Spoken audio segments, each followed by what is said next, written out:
it's a beautiful story that we get to create. I sit down with creatives, their journey is told. Through my platform, their stories unfold.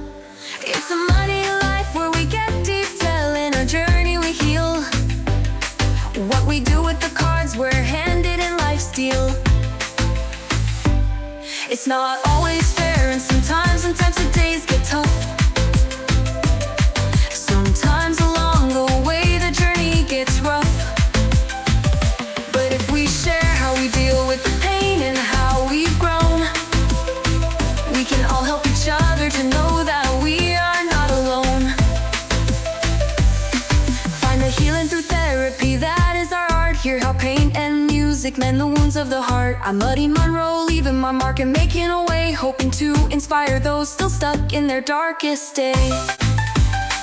It's a muddy life where we're here to navigate, but it's a beautiful story that we get to create. I sit down with creatives, their journey is told. Through my platform, their stories unfold.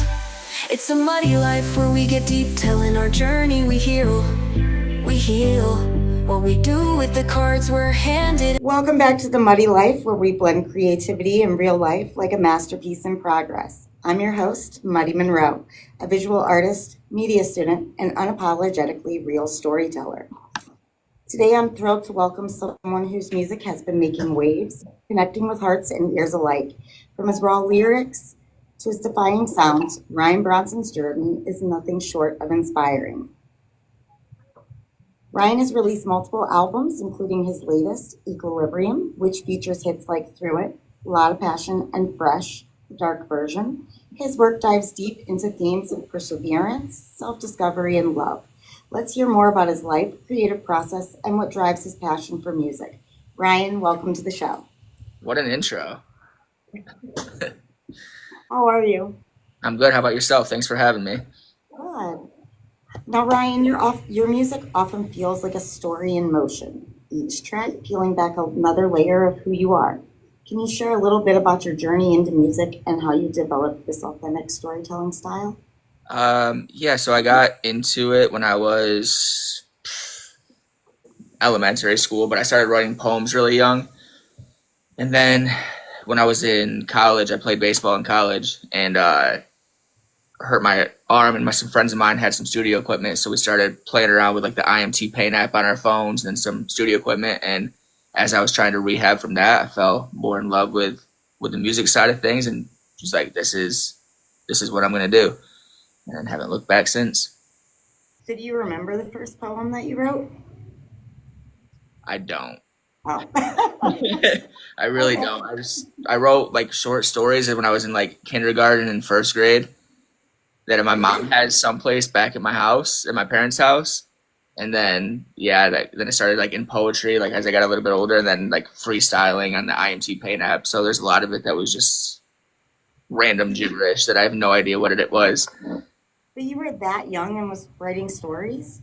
I was, yeah. Amazing. Have you written any books, like kids' books or anything? Not yet, potentially. Not yet? So does that mean that you are? Not currently working on anything, but it's an idea that I have. Okay. So your new album Equilibrium touches on balance and reflection. What inspired the concept behind it? I just think like life is like a balance of everything, and especially like going through the mental illness things that I've gone through, it was a journey of finding that balance and finding like I'm in a happy space of my life now. So like I used to write a lot of sad shit. So trying to find the balance of being creative while being happy, and then also like explaining when you're still happy but still have down times. So like trying to find that middle ground of just the middle ground of balance. That's kind of where it all came from, like that journey of like finding that inner peace with yourself. I definitely feel you there. I in more ways than you could probably imagine. Do you feel like you achieved, though, the equilibrium that you sing about with this album? I think so. I think it's a constant journey of finding that like in real life, but I think I did a good job of portraying what it looks like in the project. Now, I know you've explored themes like perseverance and self-love in your music. How has your personal growth influenced these creative choices? I'm sorry, could you repeat that? You cut out on me. Oh, I'm sorry. You're good. I know that you've explored themes like perseverance and self love in your music. How has your personal growth influenced the creative choices?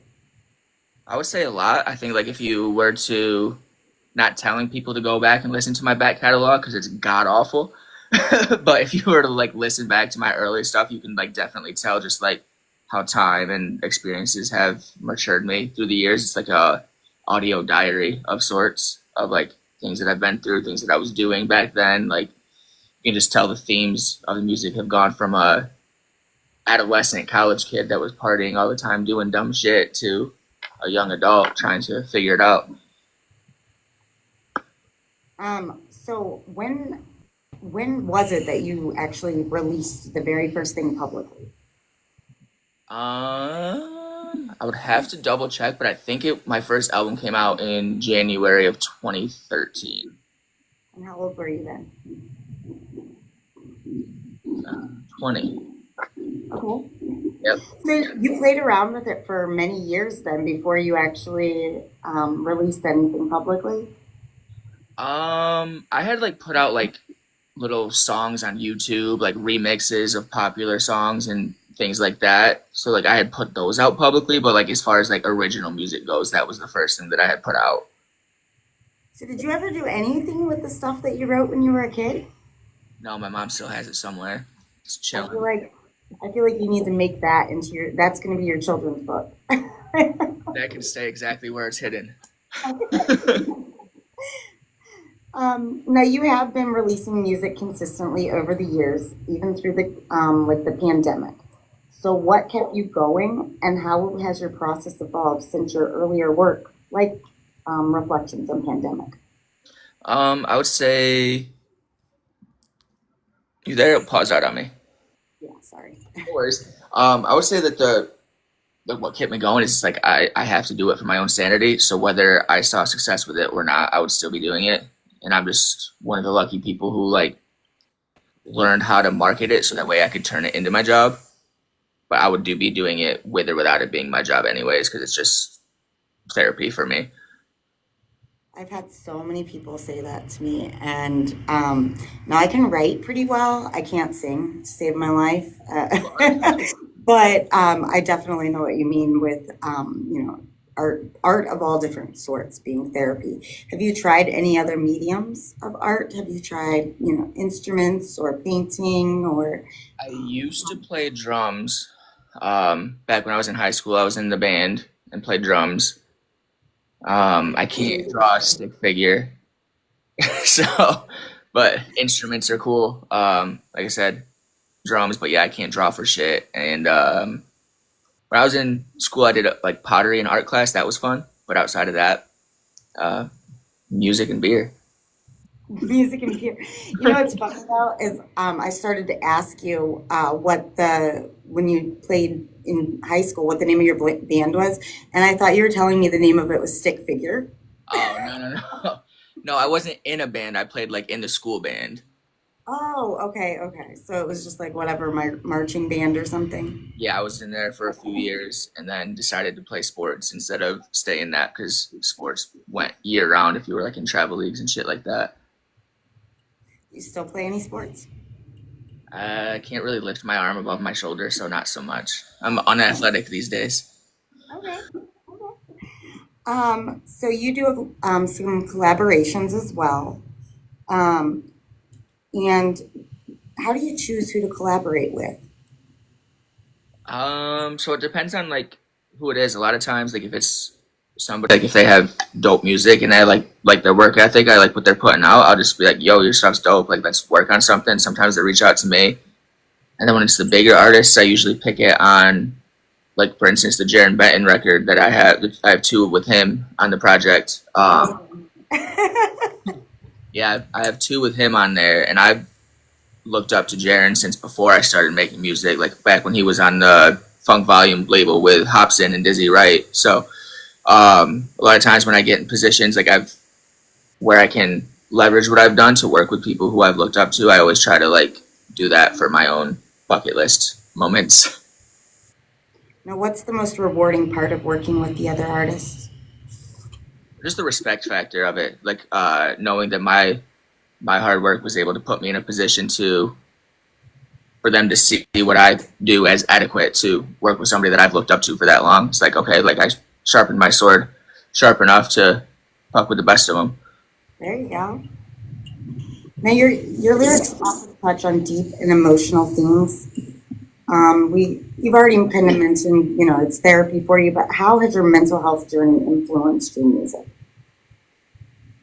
I don't think without my mental health journey there is my music. I think it's like they go hand in hand. I don't think they exist without each other. There's because of the overactive tendencies of OCD, it creates for good content output. Always new ideas coming in all the time, so I have to stay on top of those to really allow myself to sort through what's going on in there. Yeah.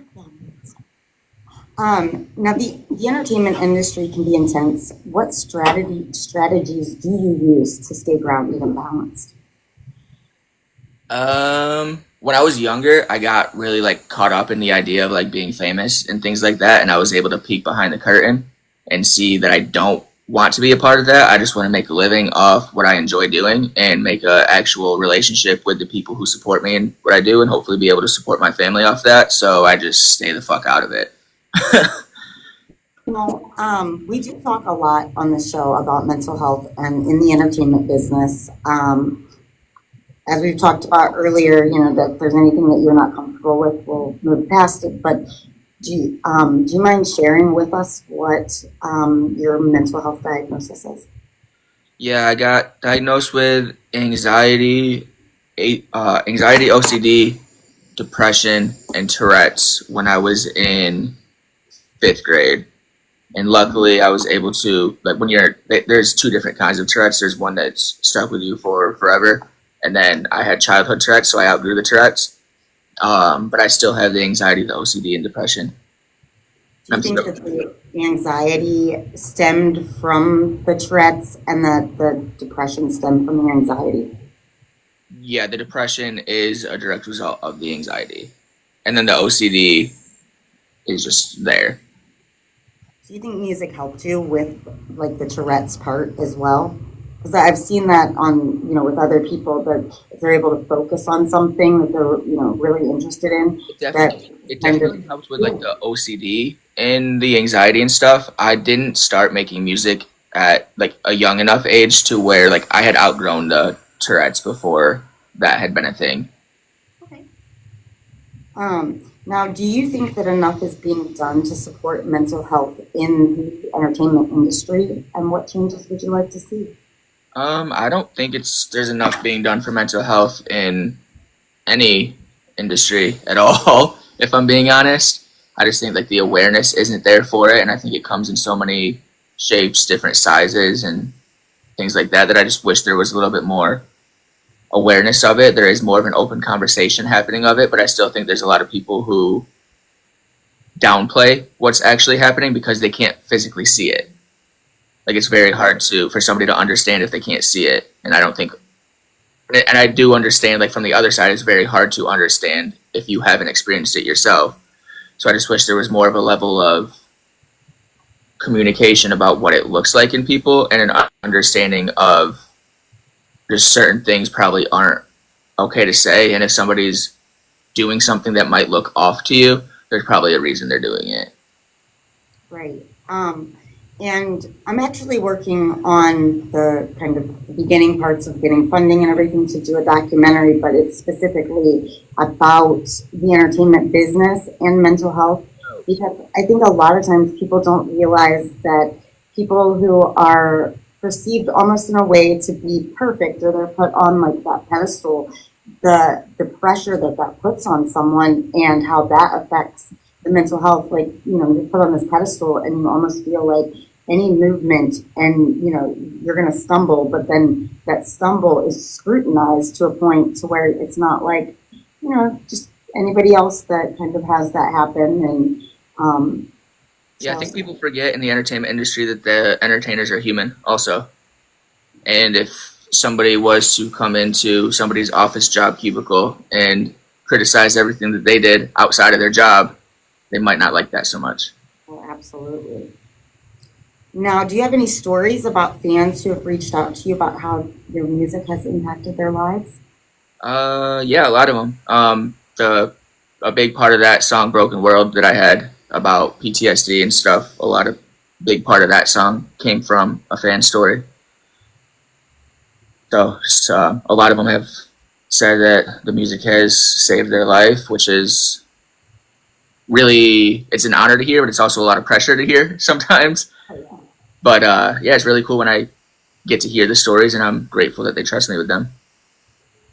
Um, do you know that, let's see, it was probably, oh gosh, I would say probably like 6 months ago or something. Like I had commented on one of your posts and I just said, hey, where can I find your music? And you used it in a video. I was like, oh. Oh, I had to reply comment it. Yeah, yeah. So how about your family? Is that like your main support system? Yeah, I would say so. Both. I mean, I was lucky to have my parents were very young when they had me, but they've always been my biggest fans. And then now my fiance and my stepdaughter are also my biggest fans, and they support me all the way through. So surrounded with some really good people. Yeah, I really think that with it, the mental health and becoming something more, that people talk about. I think it's definitely helped because you're a little bit younger than I am. When I was growing up, that was something that was shoved under the rug. Like, oh, here, go eat a cookie or go play outside. You're just having a bad day. And people did not realize, kids can suffer from the mental health stuff just the same and sometimes worse. 100%. So, how has your family and your support system helped you navigate the highs and the lows of your career? I mean, as far as like the career side goes, my parents don't like they are very supportive of it, but they don't understand like the industry and the highs and lows, and like a lot of the highs and lows like happen on and off stage. But like I said, like in the beginning, they were very supportive of like the mental health. They didn't exactly know what it was, but my mom spent countless hours researching in books and finding therapists, finding different medications to try to figure out what was wrong with me. And then like when I was like going into mental hospitals and stuff, like figuring out again what was wrong with me and just like making sure the doctors weren't just like playing around with it. So I think that plays a big role. And just having good people around you to navigate through it, because I don't think like you can always do it by yourself. Oh yeah, absolutely. But you have those days that you find it hard to even get up to brush your teeth if you can even do that, and to have somebody that's just kind of letting you know that hey, you might be going through this, but there's people that Absolutely. so Also, your respect for what you're doing with the mental health platform. I respect that. so your fiance, first, are we allowed to know her name? Cecily. Cecily, how did you meet her?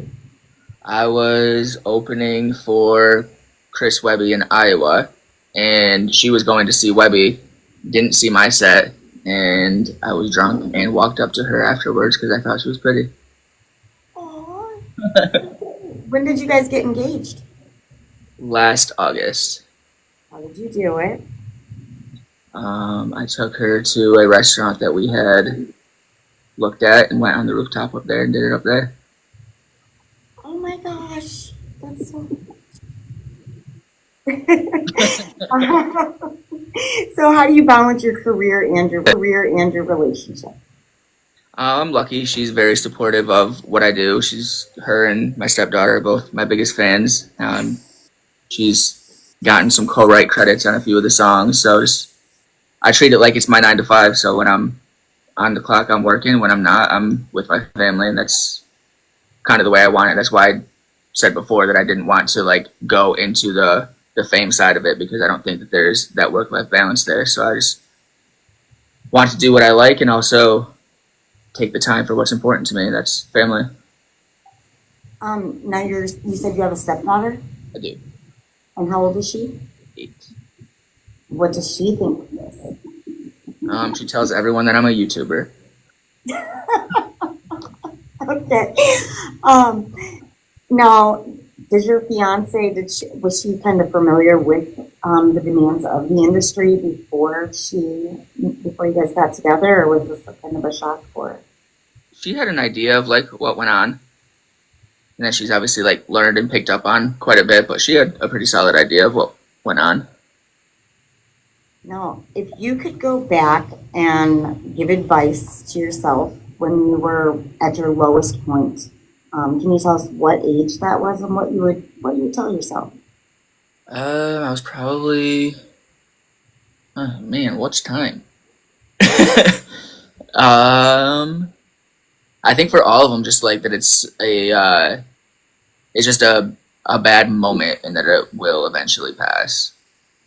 Like that it'll all get better eventually. That's where that "You Are Okay" song came from. It was a pep talk to myself. Oh. Yeah. So, what song do you think actually? I mean, all of them have really, a really strong meaning behind them. But which one to you personally means the most?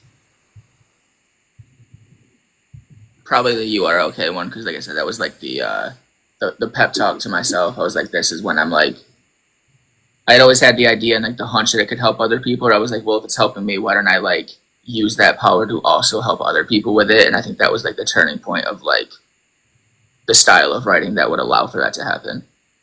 Have you had any fans or even anybody that you know that's kind of reached out and said, "Hey, I wrote a couple of bars or something and asked you to use it"? I have, and I always politely decline. I'm very protective over the form of writing that I do and it being authentic to myself. And I take a lot of credit in like if I'm gonna come up with it. Obviously, if I'm in the room writing with other people, that's a different story. But for the most part, I just like to do it myself. I'm very stubborn that way. Now, what advice would you give to someone that's just starting out in the music business? Try everything. Throw paint at the wall until something sticks, and eventually something will stick. Just like it, your first song is not going to be your greatest, and if you throw it out and five people hear it and four of them hate it, that's fine. Keep pushing. You're gonna suck at first, just like with everything. Now, how do you come up with the concepts, and what's the creative process like when you're deciding on kind of what you're going to do for a music video? So that's where it's really hard for me. That's where I have to get either the people who are behind the camera to do it, or my fiance is good with visuals. My homie Mark's really good with visuals. I'm not a visual person at all. I'm really good with the words. I'm really good at putting melodies together, but I'm awful when it comes to visuals. So having people around me who are good in that department's important. So you've learned to kind of utilize the resources and would that also be kind of a tip that you would give to somebody that's starting out? Absolutely. Like if somebody's just first starting out and like maybe you find that that's not your strong suit, like obviously when you're first starting, your budget's not going to be very high. So there's nothing wrong with just setting your tripod up in your room and filming yourself performing the song. Because even now I still do that, a lot of that. That's still one of the most beneficial ways to get your stuff out there. But if you're trying to get a more in-depth artistic vision for your song, then yeah, utilize people around you, utilize other creatives, because at every level, even if you don't have a massive budget, there's still a videographer out there somewhere who's trying to make a name for themselves. So just find other creatives who are trying to accomplish something that can also benefit you, and you can cross promote with them. Like they can be like, look, I just did this video for this artist, and you can be like, look, this videographer just did this for me, and just cross promote and network that way. So growing up, what was your musical influences growing up? A lot of them. It went across like all genres, like as far as like hip hop goes, Tupac and Eminem, but I also listened to a lot of like Blink 182, Mayday Parade, My Chemical Romance, and the pop punk. I grew up on a lot of 80s hair bands, Motley Crue, Def Leppard, AC/DC. A lot of 80s hair bands, a lot of punk and hip hop, and that's kind of, I think if people listen close enough, they'd hear those influences in what I put out. So I think that this, what is it called? The Fresh one. Yeah. That one is just, it's so much fun. And I'll be honest, it's a lot different than, the majority of your stuff. So can you tell me a little bit about how that one came to be? Yeah, I think that when it comes to being a creative, like you do it for your own relief and your own personal thing, and like it would be unhealthy if I was sad all the time. So just like put out art where I'm just saying sad things all the time, I think would be disingenuous. Like sometimes I do like to go party. Sometimes I throw on a fit where I'm feeling myself. So why not put that personality out there? Because it would be unhealthy to myself to be sad all the time. And if I'm playing shows, I want to have fun at the shows too. So I want to be able to people to, yeah, I want you to potentially be able to cry and heal through my songs in the car ride home, but also I want you to be able to turn up with the boys and drink something to it too. So was that one though? Because I mean, obviously the lyrics are. Uh, was that one? Okay, sorry. Was that when you were just kind of sitting around and like it started with like a line that was thrown out and it just kind of evolved from there, or did you intend to write? Did you sit down with the intention to write that? I had I had like the first few lines of it like in my head, and I was like playing around with beats, and I like had the thing, so and had like the first lines to it. So like I made the beat and sent it to my friend Mark. He goes by Bobby Matz. And I was like, "Yo, this is dope." So he threw his verse on it, and then we sent it to Jaren, and luckily Jaren was willing to jump on it, and it just became a fun talk some trash record. Are your parents in the business at all? I'm just curious. In the music business, Yeah. not at all. No. Okay. Okay. Was there anybody in your family when you were growing up that was involved in it? No, no one even in my town was involved in the music industry. Um, my mom worked at the school. My dad owned some car dealerships. But he started from the bottom in the car industry. My town has like 4,000 people total in it. So I grew up in the middle of nowhere. Oh, I feel you. Actually, I got you beat though, where they're on the last census. I believe that there's like 300 and some people in the whole town. Oh, you small Um, town. yeah. There is a post office and a gas station that is your gas station, your coffee shop, your deli, your pizza shop, your ice cream shop, like pretty much your bait shop. Well, I got some good pizza though. Actually, it is. It's very, very good All those pizza. ones have great pizza. Um, but so I guess yours would be considered a little bit of a small town as well. Do you still go back there and visit? Do you still live there or? I live in Nashville now. I've gone back a few times, and luckily my parents have traveled out to me, but there just wasn't anything for me in that town, and there's just like very again love for the people who supported me there. Obviously, they helped kickstart me to get where I'm at, but there just wasn't anything for me there, and I never felt like myself there. So I went from there. I went to college in a town called Corning. Then I went to Canandaigua, New York. Moved to Nashville to the Art Institute of Tennessee, Nashville in 2012. Then I moved back home. Then I went to LA. Then I went to Iowa with my fiance for a few years, and now we're in Nashville. Now with the new album that you have, what's your favorite song on it? That's a really hard question. That's like asking someone what their favorite kid is. Well, okay, so if you had to pick, Me play one? yeah, Oh man. because then that'll tell me a little bit about, it's whatever one you pick, that one's got to be your favorite, right? Let's see if I even have my speakers hooked up.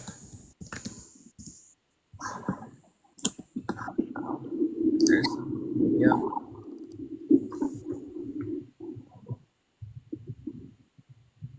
Normally I would have played it, but of course the whole mess up with I don't know how to use TikTok Studio on the computer. So that's why I put it on you. I love technical difficulties. We'll go with this one. Just play a clip of it. Like, Yeah. will you get? Because I know sometimes if I go YouTube live, YouTube shuts it off. Like, so is there like a time frame that you have to run it before they shut it off, or no? No, we played a whole song on the last one, so I mean, but just play, a small clip of it just to let people kind of see what it's about.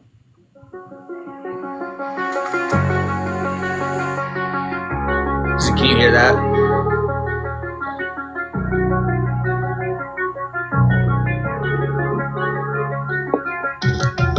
What if the monster's on my back, really all in my head, and everything I hold in is only weighing me down? If I talk, will someone listen? If I scream, will someone hear? I've been battling depression, I've been holding back these tears. Everybody needs somebody, everybody needs someone. Oh, everybody needs somebody, everybody needs someone. Oh, and if I unpack my trauma, would you let me stay? Why? Let me store it in the trash of joy underneath the stars. And if I roll in my problems, should I stay or should I go? And if I unpack my trauma, show you mine, you show me yours. So, when are you going on tour? Not 100% sure yet. I think I'm gonna try my hand at headlining a few small venues in small cities. Sometime next year. But I've done a few tours in the past with some bigger artists, and I think I want to try my hand at headlining my own next time out and see what happens. If you could pick anybody in the industry at all, who would be your dream collaboration? Eminem. Eminem? Yeah, without a doubt, Eminem. Now we are going to do some fun right now with our signature rapid fire round. And you're just God. first thing that comes to your mind. Don't even think about it, just say it. What's your favorite track that you've ever written? You are okay. And your dream collaborate? I just asked you. That one. What's a guilty pleasure that you secretly love? Define guilty pleasure. Something that it might not, like they say chocolate's a guilty pleasure because you know that it's not necessarily the best for you, but you really enjoy it. Being from the Outback. Okay. If you could describe your music in one word, what would it be? Emotional. And for your upcoming wedding, are you writing anything special for that? Just my vows. I'm not good at public No, speaking. no, not your vows. Like, are you writing a song or anything like that? Nah, I mean I have one potentially that may come out, but I'm not sure yet. And what's next for Ryan?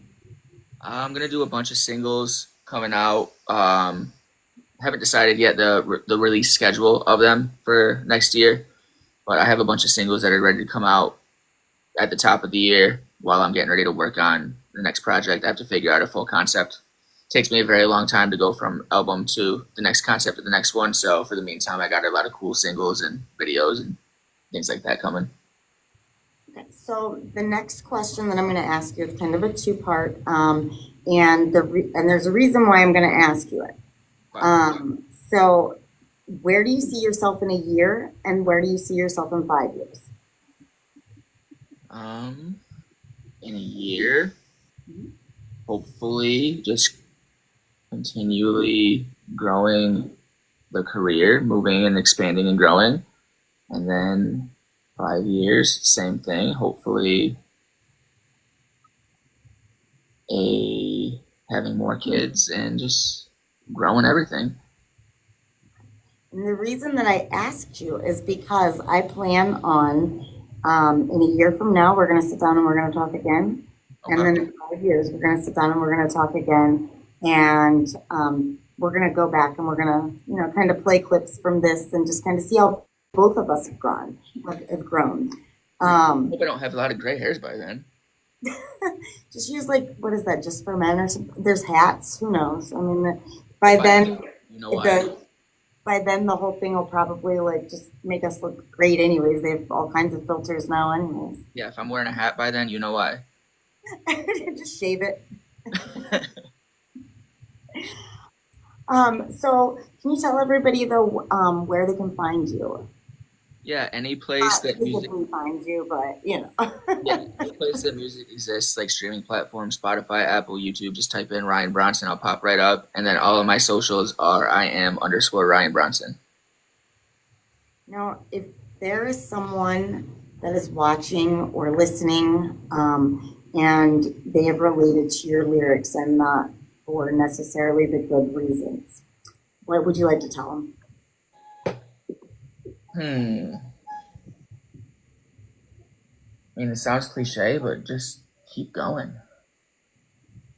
It's it doesn't do like obviously like sit in it for a second, feel what you got to feel, but it doesn't do anybody any good to dwell. The only way to keep going is to keep going. And now this is the part of the show where you get to ask me anything you want to. What made you start this platform? What inspired you to start it? Well, this particular podcast, I'm actually a media and broadcasting student, and it was an assignment. But this is not my first podcast that I've done. But the reason why I chose to kind of go about it this way is because I have also suffered from mental health issues, and um, kind of my background, I actually stem from a one night stand from after a concert show, let's put it that way. And my dad paid my mom a lot of money not to talk about me. And it kind of coming from that side of it, and you were kind of told to act like the sound guy's kid and just different things like that when other people were around. He's apologized to me for it now, but I don't think anybody realizes kind of the mental toll that takes on somebody when when you're just the secret. And it so for me, it was just a way to be able to talk about something that I always felt like my whole life was one big non-disclosure agreement. And so this was my way to kind of talk about it and to be able to finally say, you know what, I'm a person too, and you know, my feelings matter, and if I continue to just keep my mouth shut about everything, then I'm never going to be able to be okay with who I am. That's a lot. Well, I'm sorry that happened, but good on you for creating a platform, and I respect what you're doing with it. So unfortunately, I'm worried that my phone is going to die, and like I said, I wasn't planning on using it. So I'm going to go ahead and get things wrapped up here just because I don't want that to happen. I appreciate you being on here so much. Hopefully it doesn't die while I can show you. I'm going to get in touch with you afterwards to find out where I can ship it to. But I did make you, because I'm also a visual artist, a piece of art that I'm going to send to you. Oh, that's dope as shit. I don't know if you can see it like very well, but there's like lots of layers in there, and it says "Speak your mind, even if your voice shakes." I love that. That's awesome. That's so cool. I'm not gonna have you give it to me on here because I don't want people just showing up at your house. But when we get off there, just go ahead and message me